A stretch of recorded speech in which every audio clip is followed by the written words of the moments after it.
There is a moment in every life when you decide to rise, to stand taller than your fear, to speak louder than your doubt, to chase the vision that sets your soul on fire. This is that moment. And here, we walk it together with stories that awaken, voices that inspire, and truths that set you free. This is Positive Talk with Kevin McDonald, where hope has a voice, and that voice is yours.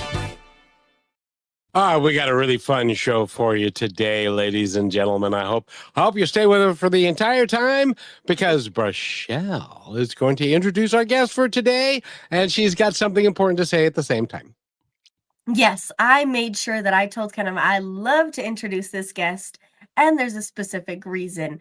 Mr. Peter has a website, polishpeter.com, and he talks about this specific so simple thing, but that is so huge to us. He says, "You're not broken, you're buried." So visit polishpeter.com and welcome. How are you today? I'm doing great. Thanks for having both of you guys here, man. I am so excited being on this show, podcast, and radio, and everything in between, man. Bring it. I tell you what. And by the way, Brachelle, it's Polish Peter. Polish Peter. You Polish know, Peter, yeah. if you get it right, then I have to get it wrong. That's kind of how this works. That is so true. And the reason he's Polish Peter is because he's actually from Poland. That's right. Yeah. I was born there. Yep. Came here when I was 14 years old, back in the United States. No English, just a suitcase in my hand, and tried to figure out this awesome, amazing country. And he grew up until he was 14 in a 14 by 14 room that was his living room, his bedroom, his kitchen, and there was no bathroom. But there was one down the hall. And so he got to know people intimately that he'd never met any other way. No, yeah, we didn't go that far. Yes, but we did share the bathroom. Yes, it wasn't that. But you had to be very careful at what point you go in there. Okay, so that was You do, and there were some people that you got to know when to not go near there after they've just left there, haven't That's you? right. Do not go in there. Remember that movie? Yeah. Something must have crawled up inside you and died. No, I'm kidding. That's from that movie as well. So, Yeah. but it's great fun to have you here, and we are looking forward to a really cool conversation, because you're an author, you are a coach, and you work with business people, and you are also a podcaster of note. So you're a busy man. Well, yeah, I've set up my business, so the only thing that I typically just do is talk and show this face around, I guess. So yeah, I have a bunch of people doing stuff for me. So do I. That's kind of my role, and I wish although I have to tell you this, Polish. Can I call you Polish, or I need to call you Peter? You can call me Peter. It's fine. Okay. Because Brachelle was asking me, because I've been around the planet for a little while now, and she asked me one time not too long ago. She said, "What did you look like when you had hair?" And so I showed her a picture of what I looked like when I was 23, and it was a little different than it is now, wasn't it, Brachelle? It was, but also you still carry the spirit that you can see through that picture. And it makes me think of you, Polish, about like when you did get here and then you did start doing something. What set you off to doing what you're doing now?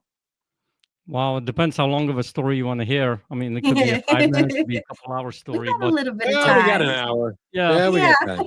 yeah, I'll give you a little bit cliff notes. So, like I said, I came here when I was 14 years old. Finally, after trying to figure out this English language, in my Polish or in my Polish, right? And that word looks exactly the same, and they're trying to tell me, one is Polish, the other one's Polish. So, this is a quick little lesson as far as context, right? It's about meaning. Our language, English language, is all about meaning and the context that we put it into. So, And the way we interpret life and the way we do life is a lot of it has to do with meaning. So quickly after I learned this language, graduated high school, went to college, got a degree in architecture, and the reason for that was influence from my uncle. When I was growing up, I was watching him build his entire house himself, and all the furniture in his house, everything. He did everything himself. And the reason why I said this is because it's important to the context of, why I do what I do with people, right?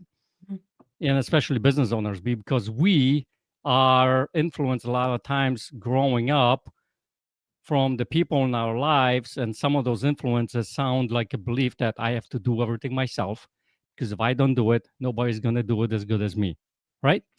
That was Right. one of the influences. And then when I went to the business myself, I started doing everything myself, and that business ultimately failed. So, but going back to the architecture, graduated at college, went to architecture, did a lot of developments here in Michigan. I lived in Michigan. And in about 2008, I don't know if you guys remember what happened in 2008. That was an interesting times in this, world. And I saw the writing on the wall, and I started doing something on the side. Started my own business, and it was back then. I was helping real estate investors and agents build their own businesses. So marketing, I did website developments, things like that. And I built this business to a certain point up until about 2011. I came home from one of the events that I was speaking at, and I was selling a course that I developed from that particular, whole entire business. And I came home and did some really good sales at that event. I was on a high. I was like, wow, this is awesome. I can't believe it. We're growing that whole in 2008. And I get home and I had a conversation with my wife, and she proceeds to tell me that she wants a divorce. And I was like, what? And so that kind of rocked my boat. And after that, went into what I called my optimistic depression. And if you don't know what that means, if your brain just did like schizo thing going on, like optimistic and depression, that I'm talking about, that means that deep down I was depressed. I didn't want to do anything. Didn't want to talk to anybody. I was, not myself at all. But on the outside, when people ask me what's going on, how's it going, how are you doing, I would be very optimistic about it. I would say, yes, I'm good. Everything's good, right? Because I want people to know. So through that entire time, it was about a couple of years, I started figuring out a self-discovery, like an awakening process for myself, to figure out why is all this happening for me, because I had this unanswered question of what the heck is going on with me, what's wrong with me. And you can only imagine what kind of answers I was getting. So that self-discovery process started this journey that now I became a coach in 2000, about 15, 16, of helping business owners, entrepreneurs, and people to live the life that they're meant to live, and grow the businesses and set up the business in the right way so it supports that life. It doesn't run it. And so I've been doing this since back then, and I love it. And I can't imagine doing anything else. And I can't even believe that I get to do this every single day and talk to people and help people and now build people up, just like I did back then with buildings. So that's a short little story. Hopefully it was, clear, and you guys can have any questions. I'm here for you. It It's was, as perfect. they say in the good men, it was crystal clear. But I gotta ask you, Polish Peter, because you came here when you were 14 Mhm. and you did not speak English. What was it like when you walked into the senior high school or the junior high school? I don't know what the situation was then. Mhm. The first day of school for you when you had no idea what anybody was saying. Yeah, that was so I came here on the Labor Day weekend. So Tuesday was the first day my mom went with me to school, went straight to the principal's office, and not because I was in trouble, but because they needed to figure me out what's going on. So they gave me a whole bunch of tests that I need to do. And those tests were in Polish, because if you know anything about Michigan, there was a city in Michigan called Hamtramck, and it's right in the smack in the middle of Detroit. And it was back then in the 90s, was a very multi, like a melting pot, and there was a lot of Polish people here. So the tests were in Polish. So I started taking those tests to figure out what was my level of education, right? So outside of English, I pretty much nailed every single other subject, but it was probably 10, 11th grade level. So the the classes that they gave me were just basic classes for the first couple of years, and then they gave me 2 different ESL classes. ESL stands for English as a second language, and here's the thing: if you notice, I have an accent. I blame it on my teachers. I know it's hard to tell, right? The accent. I blame it on my teachers because my first teacher was Arabic and she had an accent, and my second teacher was Albanian and he had an accent. So I'm a blend of 3 different accents. I'm an Albanian, Arabic, and Polish all put together, and this is what you get from here. So, so the first day was basically like this, and they gave me a another Polish student who was there for a while. He spoke English as my kind of like a right hand person, and he walked me through school. He showed me how to go to classes. This is the desk that you're gonna sit in. This is your locker. This is your thing, and just started from day one and trying to figure things out. And then what I did is I quickly looked for some kind of commonalities. And one thing I found was soccer, because I played soccer my whole life. So I got myself into a varsity soccer in 8th grade, and I played 4 years of high school in varsity soccer, and that was kind of an introduction to get me into this culture, so to speak. Well, I got to ask you, because I went to a Lutheran school that we only had 14 graduating kids. And then I went to a school that had a lot of people in it. What was your impression of the American high school females that were in abundance when you went to school the first time there? You sure you want to ask me that question? I mean, this is a 14-year-old kid, okay? I have a funny story about that, actually, because when I was on a plane here, flying on a plane, and in full transparency, I did not really want to come here at that particular time because of the fact that I had a lot of friends in Poland.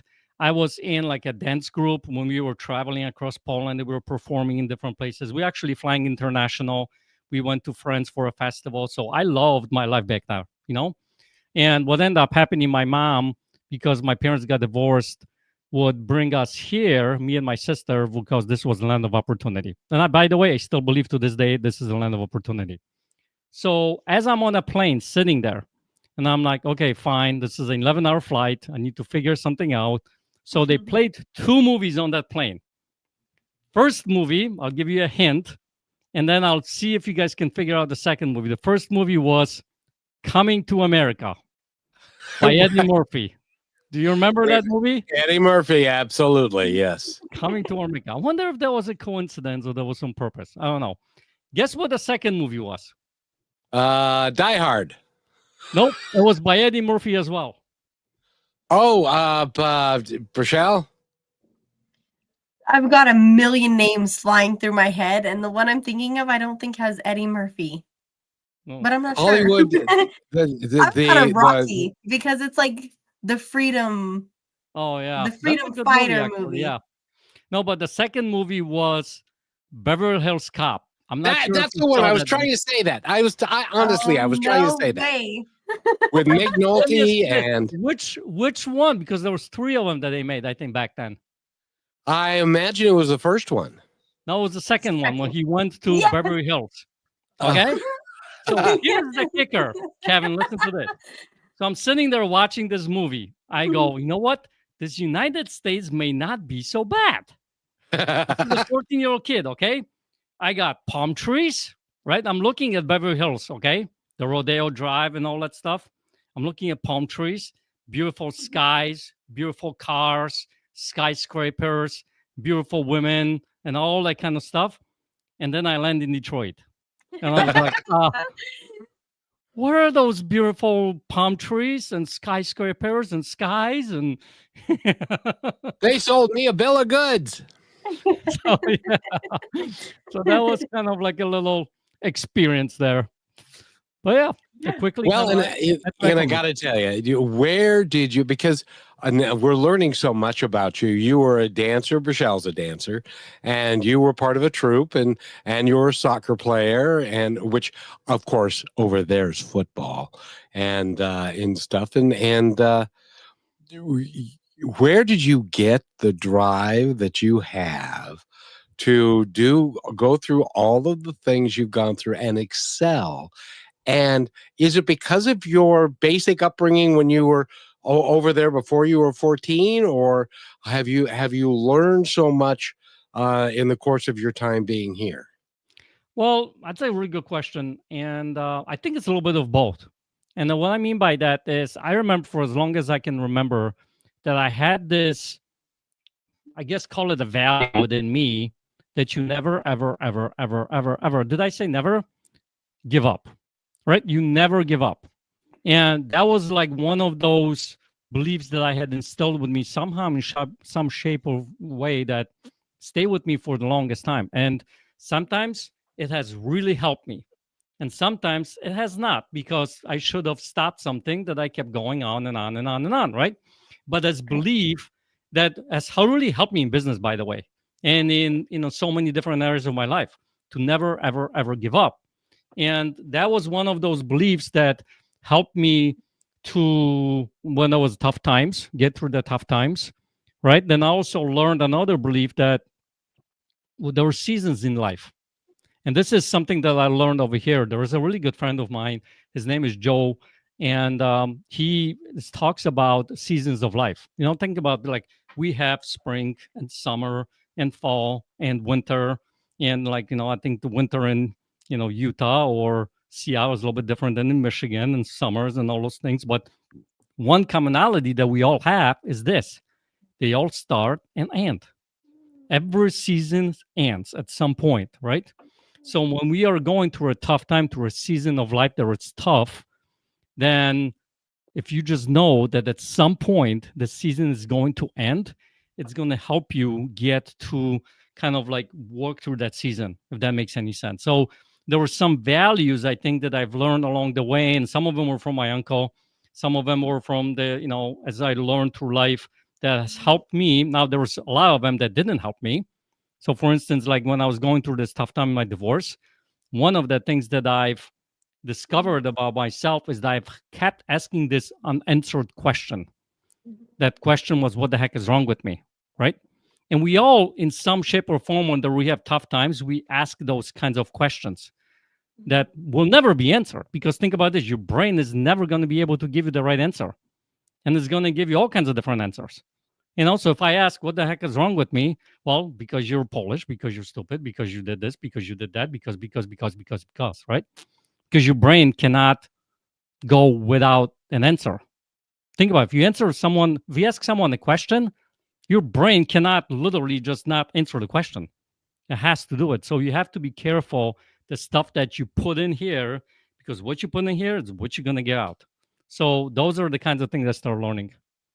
And I got to tell you, Polish Peter, that whenever we go over our break time, it's because we're having a really good conversation. And Rochelle, we've gone over our break time, so we need to take our break now, don't we? Rochelle is frozen suddenly. So we'll play this. We'll be right back. More with Polish Peter right after this break. Here are some points to ponder from Positive Talk Radio.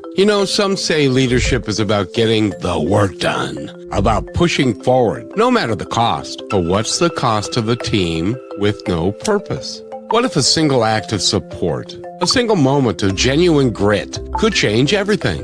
What if leadership was a catalyst? Because true leadership isn't about being in control. It's about empowering others to find their purpose. It's about leading with passion and igniting the fire in everyone around you, creating a culture of teamwork and common purpose. A true leader finds this culture by enthusiastic purpose and team development, making each team member feel empowered to create, improve, and execute their tasks with genuine passion and a strong belief in the company's mission and focus. In other words, lead with purpose.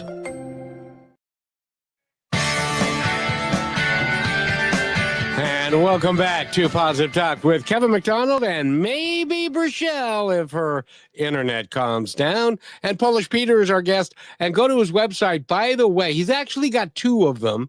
One is called polishpeter.com. What's the other one called? myauthenticrebirth.com. That's where the book is all about.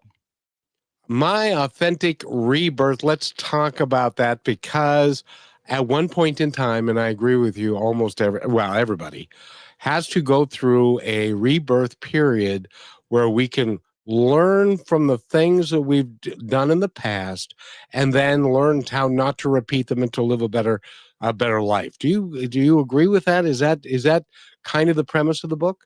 It is a little bit, yes. And, Rochelle at the beginning of this podcast talked about you're not broken, you're buried. Right. And that's kind of the premise of the book is think about it this way.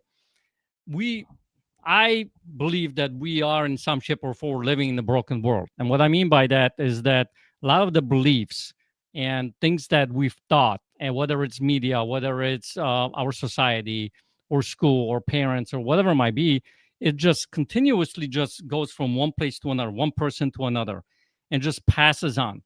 So a lot of the beliefs, a lot of how you need to live in life, who you need to become in life, we tend to learn as little kids.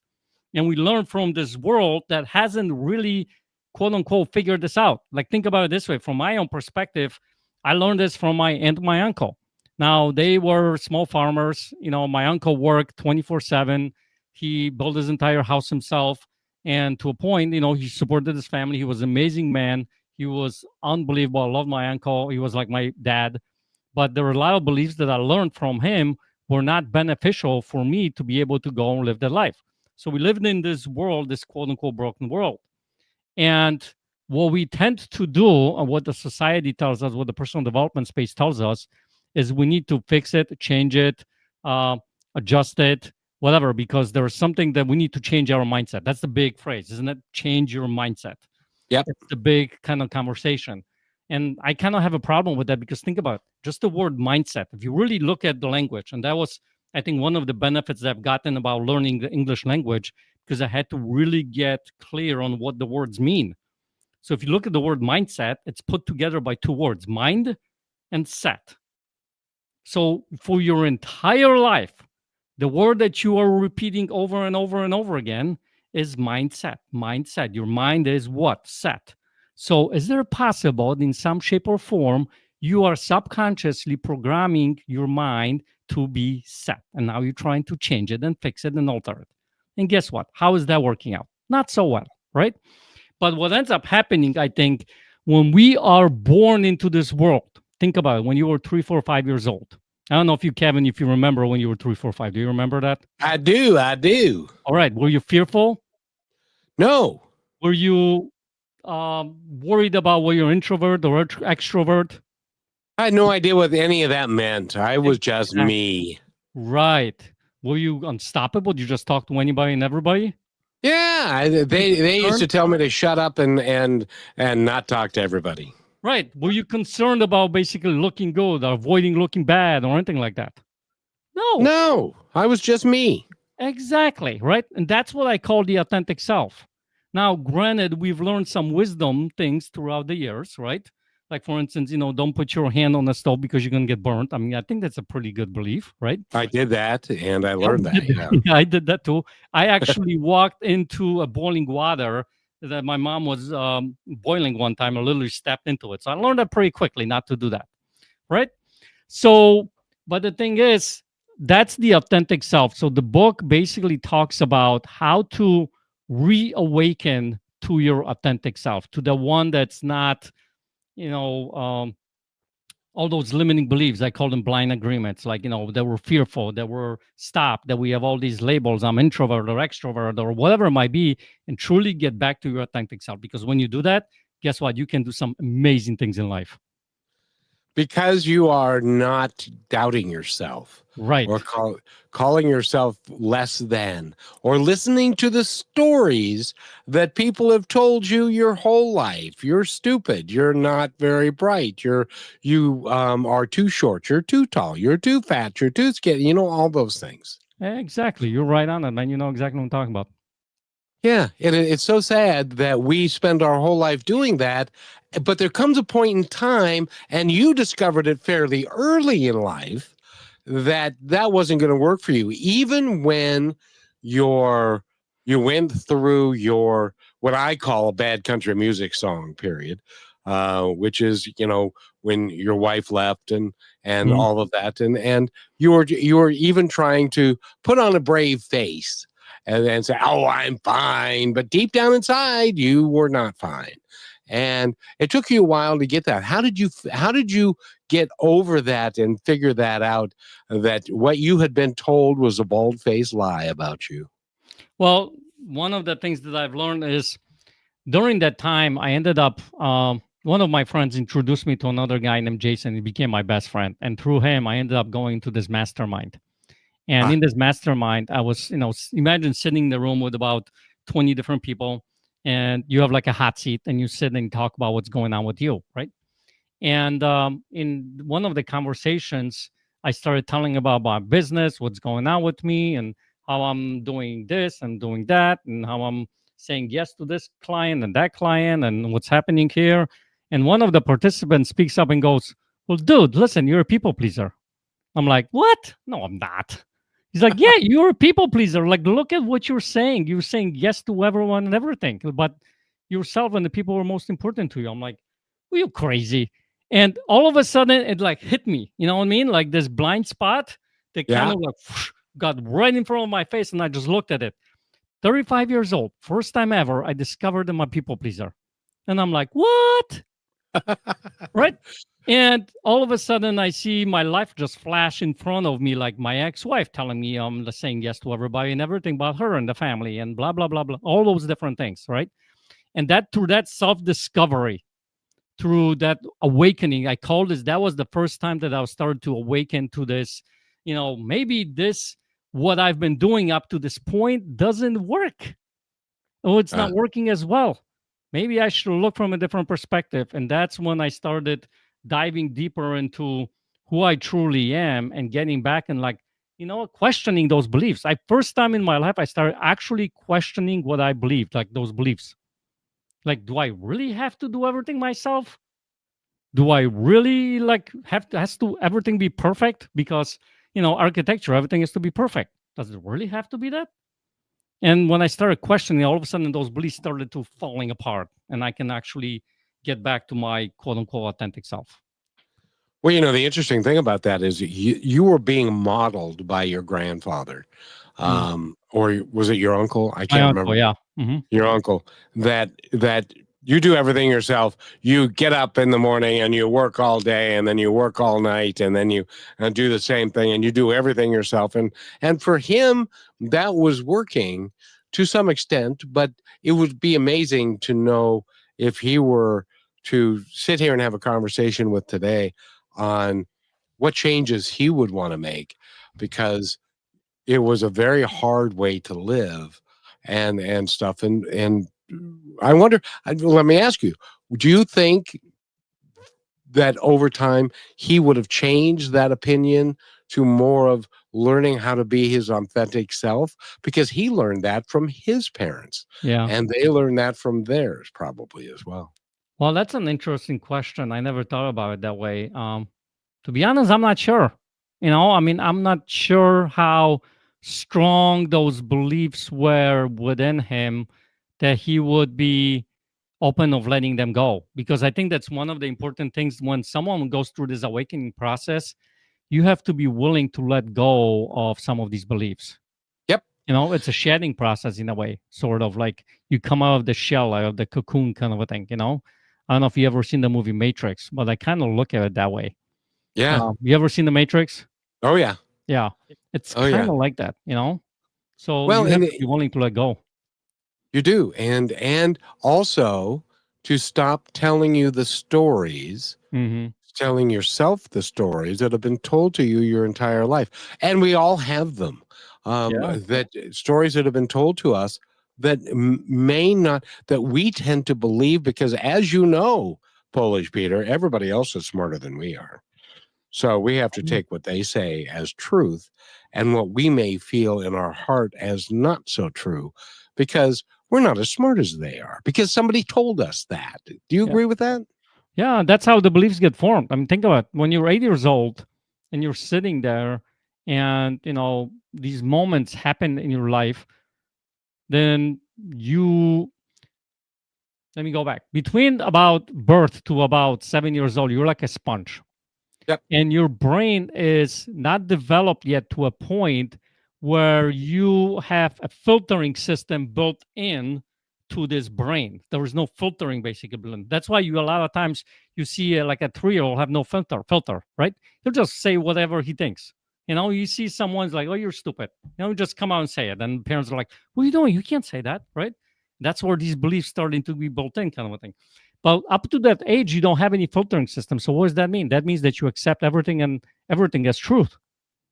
And you start to, and here's even the crazier part. Then you wake up with 35 years old, someone tells you you're a people pleaser, and you just realize that that part of your life was run by that 8-year-old who made the decision when he was 8. Now, 8-year-old's running my whole life. Isn't that a frightening discovery when you discover that, because your 8-year-old self has been running and it just doesn't work very well. By the way, we're talking with Polish Peter, and go to his website. He has 2. I invite you to go to both. The first one is polishpeter.com, and the second one is authenticrebirth.com. That's where the book is at.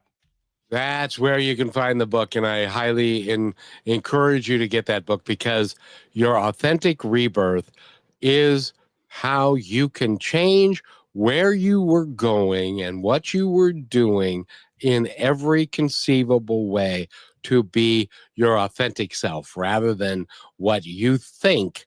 And like, you were a people pleaser and you were thinking that this is what you should do, but that's not your authentic self. And when you make that transition, well, when we come back from this break, I'm going to ask you, what happens when you make that transition away from being the way that you thought you were supposed to be to where you are now living your authentic life? It's got to be mind-blowing. And we'll be right back after this break. Stay with us, everybody. And hopefully, Burchelle who's now in Wi-Fi hell, will be back. So we shall see. But we're talking with Polish Peter, and we will be right back. You're listening to Brushwood Media Network, the best in syndicated talk, news, and entertainment shows. Are you looking for your daily dose of inspiration? Stay connected to all your favorite shows, music, and news with the Brushwood Media Network app. From Positive Talk Radio to Greatest Vibes Unplugged and so many more uplifting voices around the world, everything you need is right in one place. It's easy to use, too. Always available and designed to keep you inspired 24 hours a day. Go to brushwoodmedianetwork.com and download the app, and you will always have Brushwood Media available on your smartphone. Download it now and make inspiration and music and conversation part of your everyday. And welcome back. And you know what? It's magic, Polish Peter. We found her. We have went found skiing her in the mountains. I think that's what happened, didn't she? Yeah, let's not talk about it, because I could snap things in half right now. And I was following along. I was ready to leave my house and do what I had to do to join on outside in my car, but I'm glad I had it to work. And the question that Kevin had coming up is so important for all of us. So, Kevin, the floor is yours. No, you say it. Well, no, the question is, when you discover that everything that you've been told about who you are is incorrect, and it's not even close to who you really are, and you make a conscious decision that you're going to go find out who that is, and you're going to live your authentic self. What happens then? What kind of changes can happen to you? for you. Yeah, I love that you said that for you, because I think a lot of times people don't look at it that way. Well, a couple of things. One, it could be very scary to kind of actually have that realization, right? Because you start looking from the perspective that whole life that I've been living, the beliefs that I've had, and I was thinking that needs to be and how it should be, and I need to be in control. Or I don't know if you ever met anyone who needs to have control over things in life, right? Those are fun. Oh, Bruxelles. Ooh, I love that conversation. Yes, that is, yeah. Because No, we have so no, much no, control no. about them. I have to tell you, Polish, in the last 2 weeks, I don't know what happened, but it went out the window. So I'm flowing now. Good. All right. Very cool. Because there's literally nothing in our life that we have control over.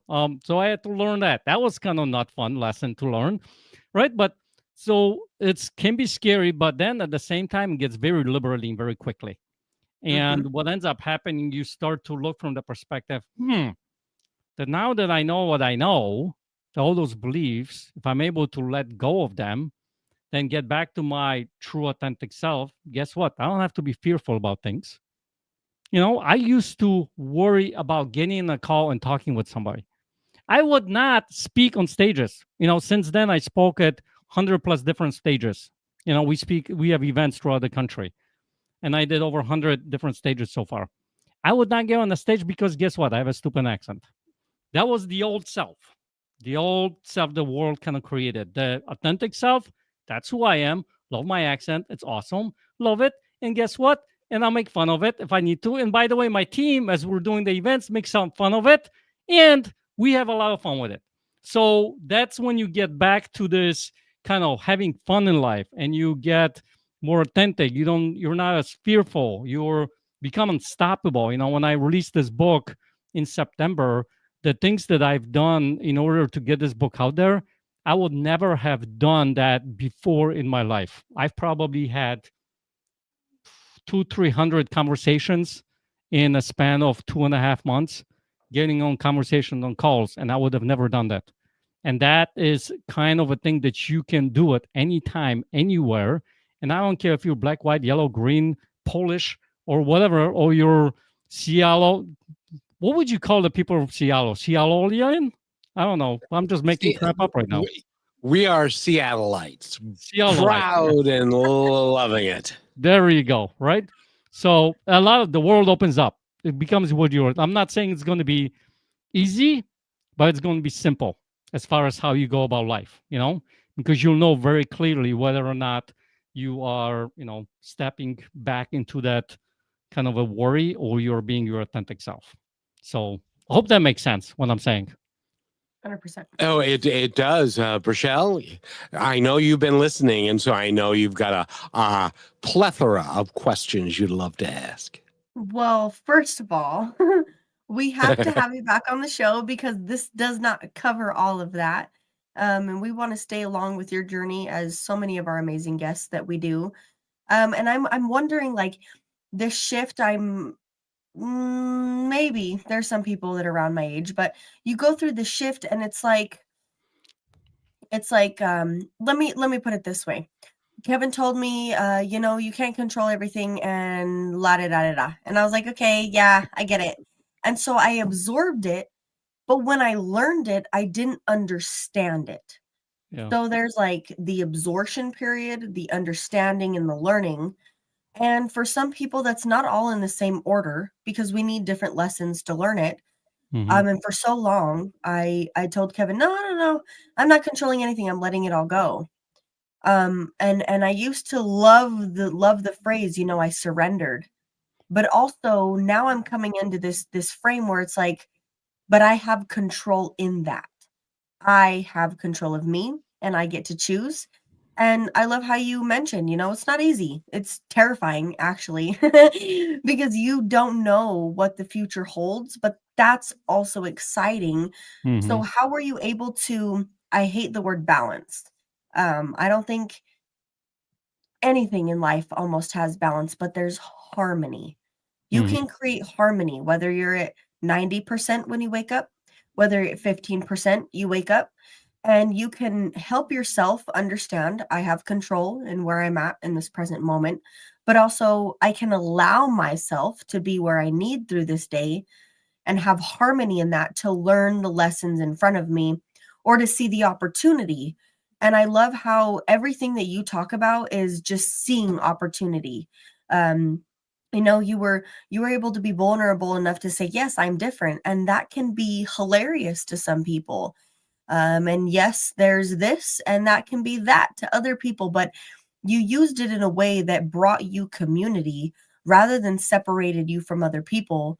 Was there a key component to that? Did somebody say something, or you went through a specific thing that was like, okay, now I'm willing to go through this and I'm able to allow it, whether I understand or not, because I will see the other side of it in the way that it's meant to be? Yeah, I mean, that's a great point that you're making there, and I appreciate you asking. By the way, I would love to come back to the show if you guys have me. So, because I love this conversation. Good. So, Are you kidding me? We haven't even told any Polish jokes, and we want you back. Yes. the next episode is going to be all Polish jokes. You got to get ready, Kevin. Come on, you got to bring on the fire over here, okay? So, Yeah. so here's the thing. When it comes to that, is this. One of the things that I've learned very quickly is that, because think about it this way, when you finally decide or choose to let go of some of those beliefs, right? Mhm. Because if you really think about it, there's a lot of beliefs that we've learned in our life that came and happened in a very moment like that. Mhm. And if you're, I don't want to, because I don't know if there's any kids listening on this podcast here on the show, if there's any kids listening, but there's a universal belief that we all believe when we were little kids. And then at one point, this belief goes like that, right? I don't know if you guys know what I'm talking about, but nod your head if you do. But we let go of that belief, right? And what ends up happening is we have that capability as human beings. But for whatever reason, I'll give you what the reason is that we hang on to these beliefs, is because these beliefs give us something. It provides something for us, whether it's safety, whether it's looking good, or whether it's like making us feel like we're good enough or doing something. So it's all giving us something and provides and protects us from us. So that's part one. But when you start to discover that that's kind of like a false sense of security, because when, crap hits the fan, sort of speak, or when the cows come home, that's one of my phrases that I use. I don't know. By the way, cows do come home, right? What ends up happening is that you realize that that security is not really there. And so now that you're here and you have this open space and you're trying to figure out how to live this life, it can be very scary.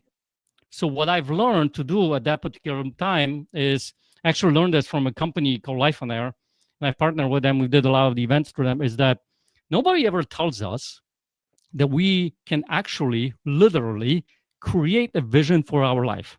They tell us we should have a vision for our business, right? Write a vision for your business. What do you want your business to look like? But nobody ever tells us what we want our life to look like. So I actually sat down and we talk about, like, if I was your genie, like Rochelle, if I was your genie and I could give you unlimited wishes, and it doesn't matter if it's 3 wishes or it's 1,000 wishes, unlimited wishes, what would that look like as far as your life, your relationships, your health, your spiritual life, whatever it is important for you? Write it all out and put it all in the present tense. And make sure that you're writing it out from this area over here. I'm pointing at my heart as opposed to this area, because this area has been, in a way, kind of compromised, if that makes any sense. Yeah. And by the way, I don't know if you guys realize this, but I think it was, I don't know how many years ago, scientists actually discovered that there is, like, I believe it's 40,000 brain cells in your heart. So your heart actually has a brain on its own. Yeah. So when you start to look from that perspective or write that vision in the present tense, all of a sudden you have a foundation that you want to live towards. And then when the life starts to come at you and you start looking, okay, this is where I'm going, this is my vision in my life that I want to get to. Now, whatever ends up happening, you start to connect with different people, talk to different people that will help you along that journey, because there's a lot of people that are going to be there for you. They want to help you. And it shifts how you go about living life. Does that make sense? 100%. Absolutely. And speaking of which, we have a gentleman that we want to introduce you to, and he's from a whole different country. And his name is Samuel. He is in Kenya. He has got an organization. He listens to every show, and it's midnight over in Kenya. Wow. And Rochelle, go ahead. Yes. Samuel says, greetings, Brother Kevin, Sister Burchelle, and guest Peter Kolat. Autocorrect sucks, right? So watching you from Kibera slums in Nairobi, Kenya, and it's the same thing as there's got to be a moment even in Samuel's life where he was like, wait, I have control of what I can do, not what I can't do. And that's really where my mind goes, is there's this I can and there's I can't. And we get to live by choice of what we get to decide. And Samuel, like you, gets to decide, this is what I can do, this is what I will do, and this is why.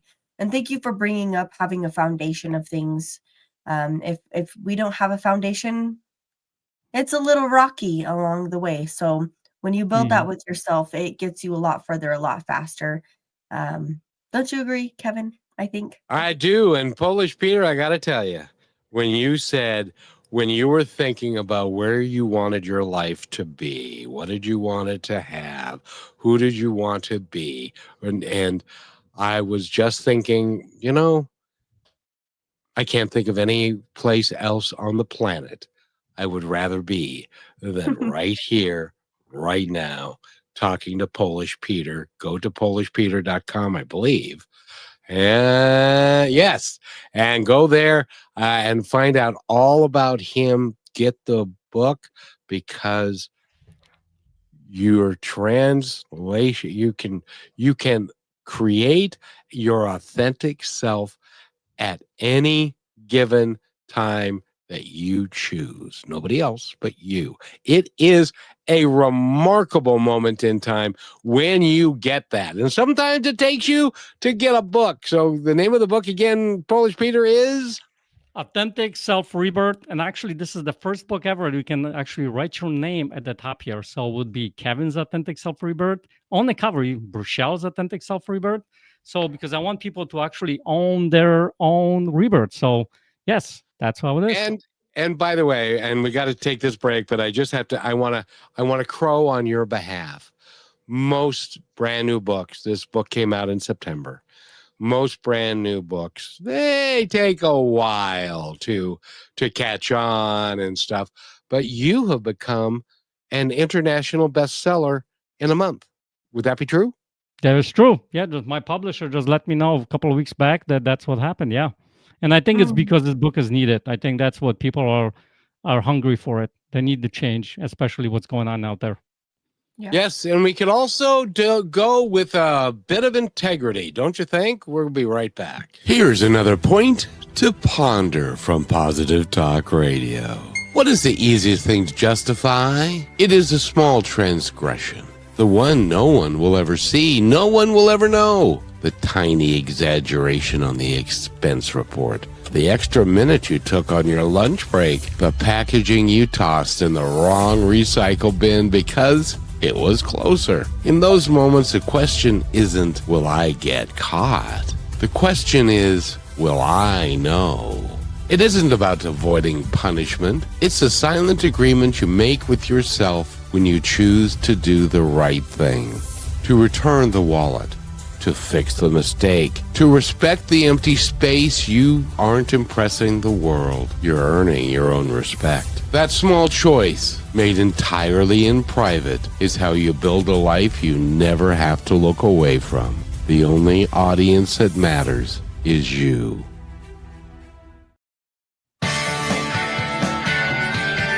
And welcome back to Positive Talk. Polish Peter, I love that piece because integrity and being truthful and being honest and living your best life isn't about anybody else. It's simply about you.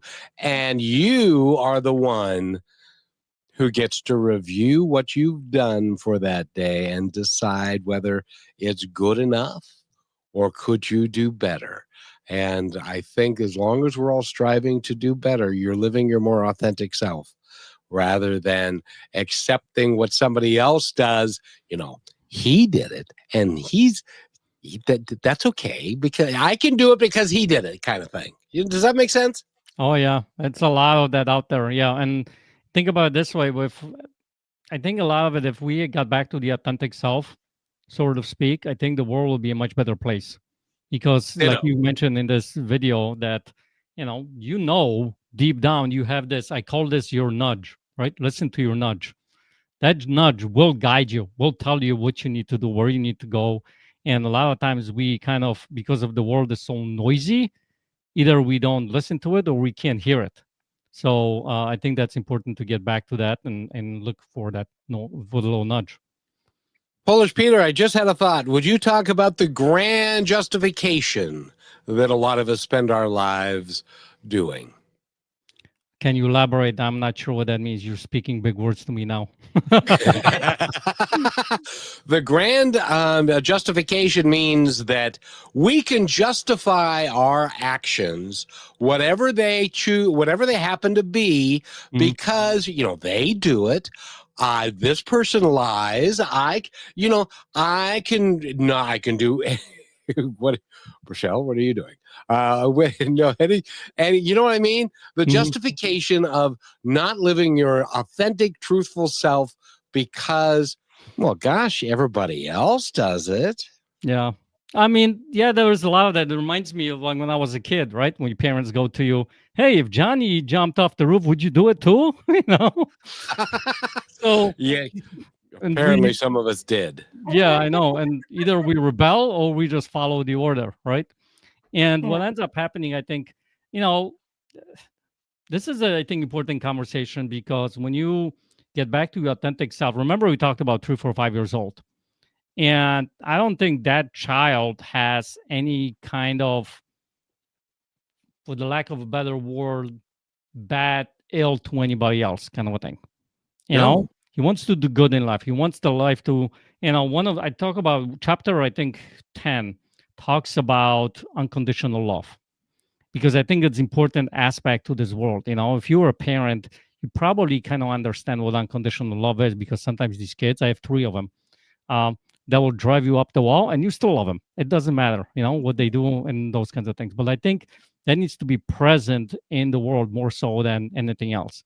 And what ends up happening, we set conditions on everyone, especially our loved ones, how someone needs to be, what they need to do, how they need to do it. And then what gets back, and, it starts with us. And when we start to operate in the right way, going back to that vision that I said earlier, then guess what? We set an example for others to see how we can expand like a ripple effect that can happen, that can expand throughout the world, and changing like one person at a time, one conversation at a time. And I think that's what needs to be put out there a lot more, because, I hate the fact that, not hate the fact, but I haven't watched news in probably 10, 15 years, because there was barely anything positive on there. And I love the fact that I got to come on this particular podcast, because it's positive talk radio. So the name itself basically tells me what you guys are talking about. So, and I think that's needed a lot more in this world. I couldn't agree more. And Rochelle, you have learned so much in the last 2 years, and you are so good at what you do these days. I'd love your thoughts on this conversation that we are having today. I think it's about, really, Kevin, thank you for asking that question, because it's about being open with yourself. And we open up to other people maybe so quickly, and that's what allows us that judgment. And sometimes when we're open with ourselves, maybe that's why we don't do it, because that judgment kicks in. But it's a part of the process of learning yourself. And as you've mentioned, there's so many forms of it. As Kevin taught me, things happen for you, not to you.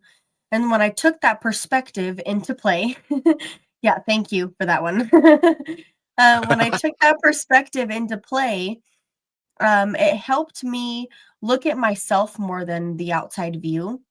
And I love what you mentioned before in the show about what was going on the outside being so, well, he's got it all together. He's doing so good. He has no struggles. He's adapting. He's doing this, he's doing that.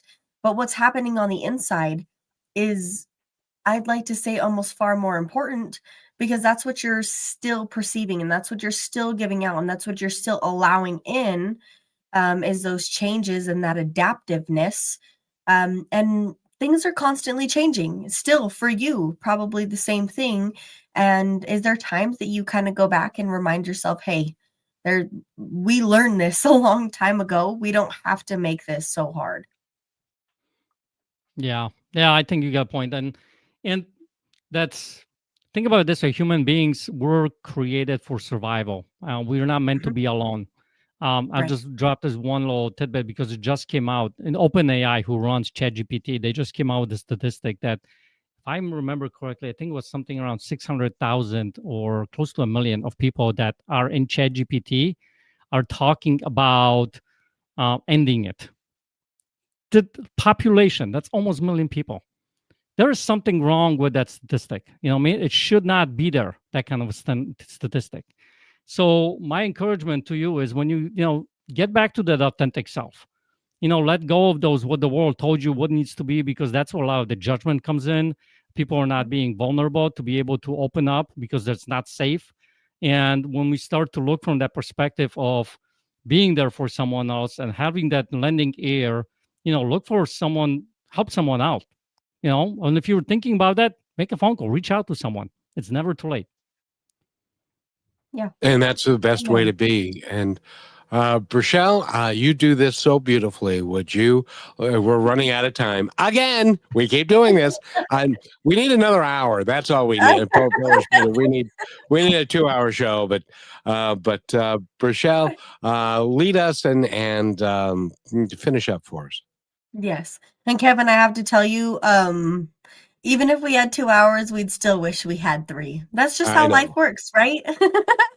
Well, She's right. you taught me that one, so take that one all the way with you and mark it on the calendar. But Polish, thank you so much for being here, spending this time with us, teaching lessons to people that are going to come and find this exactly when they need it, and your message being able to change the trajectory of their life. We all deserve that.